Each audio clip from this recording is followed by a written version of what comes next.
E aí, historialistas, tudo bem com vocês? Sejam bem-vindos a mais um vídeo aqui do canal Historialismo. Bom, eu sou o Rafael e no vídeo de hoje vamos falar sobre uma das revoluções mais importantes de todos os tempos, a Revolução Russa, onde ocorreu a queda do Império Russo pela mão de revolucionários. Mas antes de começarmos o vídeo, peço para que vocês deixem o seu like no vídeo, compartilhem para os seus amigos e se inscrevam no canal e comentem o que acharam do vídeo. A Rússia era um império absolutista, onde era governado por uma monarquia, onde eram chamados de czares, fazendo referência a César. Eles se denominavam imperadores da Rússia e foram os últimos a abolir o feudalismo. A Revolução Russa de 1917 aconteceu em duas partes. A primeira ocorreu em fevereiro, contra o governo do czar Nicolau II, e o segundo em outubro. Na Revolução de Fevereiro, os revolucionários aboliram a monarquia e na Revolução de Outubro começaram a implantar um regime de governo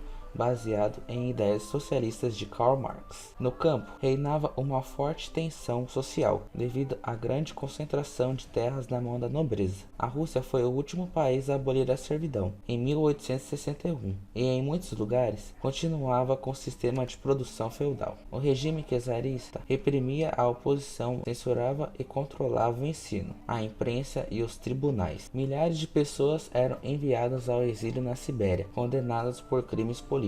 No governo do czar Nicolau II, de 1894 a 1917, a Rússia acelerou seu processo de industrialização aliada ao capital estrangeiro, fazendo com que os operários se mudassem para grandes centros como Moscou e São Petersburgo. Apesar disso, as condições de vida pioraram, com a fome, o desemprego e a diminuição dos salários. A burguesia também não era beneficiada, pois o capital estava concentrado nas mãos dos banqueiros e dos grandes empresários. A oposição ao governo crescia. Um dos maiores partidos da oposição era o Partido Social Democrata, com seus líderes Martov e Lenin. O Partido Operário Social Democrata Russo era crítico com a política do país, porém tinha ideias completamente diferentes como solucionar os problemas da Rússia. Isto acabou por dividi-lo em dois partidos. Os bolcheviques, que significava maioria em russo, liderados por Lenin, defendiam a ideia revolucionária da luta armada para chegar ao poder, e os mencheviques, minoria em russo, liderados por Martov, defendiam a ideia evolucionista de se conquistar o poder através de vias normais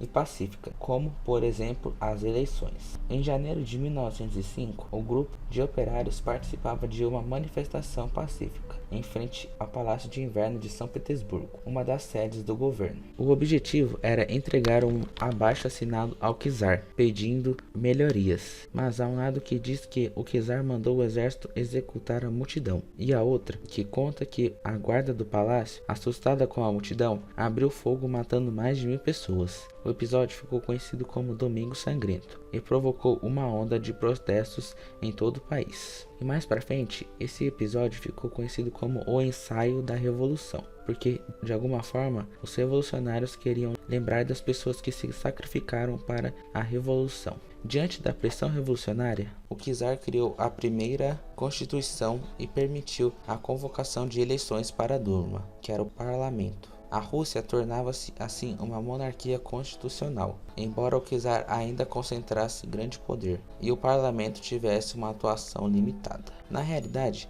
o governo ganhou tempo e organizou as reações contra as agitações sociais, os sovietes. Estes eram assembleias de operários, soldados ou camponeses que se organizaram após a Revolução de 1905. Mais tarde, teriam um papel essencial na Revolução de 1917. Outro fato que ocorreu em 1905 foi a derrota da Guerra Russo-Japonesa. A Rússia perdeu o conflito para o Japão, que era considerado um povo inferior, e teve que ceder algumas terras para este país. Durante a Primeira Guerra Mundial, como membro da Tríplice Entente, a Rússia lutou ao lado da Inglaterra e da França, contra a Alemanha e o Império Austro-Húngaro. No entanto, o exército russo encontrava-se despreparado para o confronto. As consequências foram derrotas em várias batalhas, que deixaram a Rússia enfraquecida e economicamente desorganizada. Em março, o movimento revolucionário foi deflagrado, com greves se iniciando em São Petersburgo, e que se espalharam por vários centros industriais. Os camponeses também se rebelaram. A maior parte dos militares se juntou aos revolucionários e forçou a abdicação do czar Nicolau II em fevereiro de 1917. Após a abdicação do czar, forma-se um governo provisório, sofrendo pressões dos sovietes. O governo concedeu anistia aos prisioneiros e exilados políticos. De volta à Rússia, os bolcheviques, liderados por Lenin e Trotsky,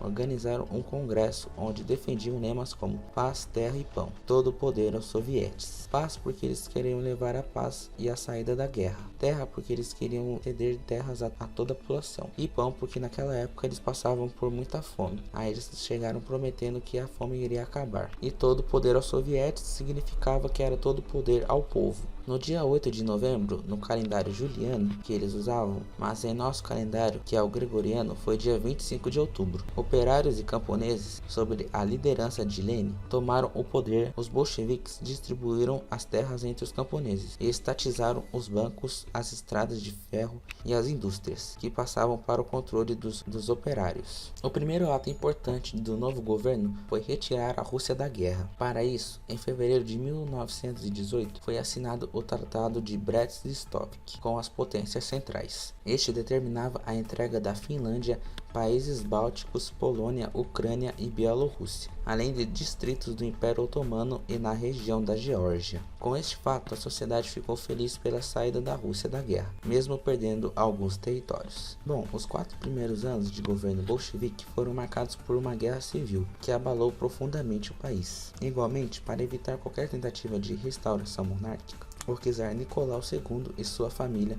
foram assassinados sem qualquer tipo de julgamento, em julho de 1918. O Exército Vermelho, criado por Leon Trotsky, derrotou o Exército Branco, formado por nobres e burgueses, garantindo a permanência dos bolcheviques no poder. A revolução estava salva, mas a paralisação econômica era quase total. Para restaurar a confiança do governo, foi criada a NEP, nova política econômica, que permitia a entrada de capital estrangeiro e permitindo a privatização de algumas pequenas empresas. A aplicação da NEP resultou no crescimento industrial e agrícola da Rússia. Este acontecimento foi chamado de um passo para trás e 2 para frente. Em 1922, foi estabelecida a União das Repúblicas Socialistas Soviéticas, URSS, sob liderança de Lenin. Mas, em 1924, Lenin acabou falecendo por causa de uma doença que ele tinha. Então, iniciou-se uma luta pelo poder entre Leon Trotsky e Joseph Stalin. Stalin acabou derrotando Trotsky, sendo expulso do país. Foi mandado para o México, onde, em 1940, foi assassinado a mando de Stalin, iniciando assim o período chamado Stalinismo. Mas isso é assunto para outro vídeo. E bom pessoal, esse foi um breve resumo que fiz sobre os principais acontecimentos da Revolução Russa. Se de alguma forma este conteúdo te ajudou, seja para uma prova, lição ou o que for, peço para que deixe o seu like no vídeo para que eu possa ver se vocês gostaram e comente o que acharam do vídeo. E não se esqueçam de se inscrever no canal para não perderem os próximos vídeos. E eu fico por aqui e até o próximo vídeo. Tchau!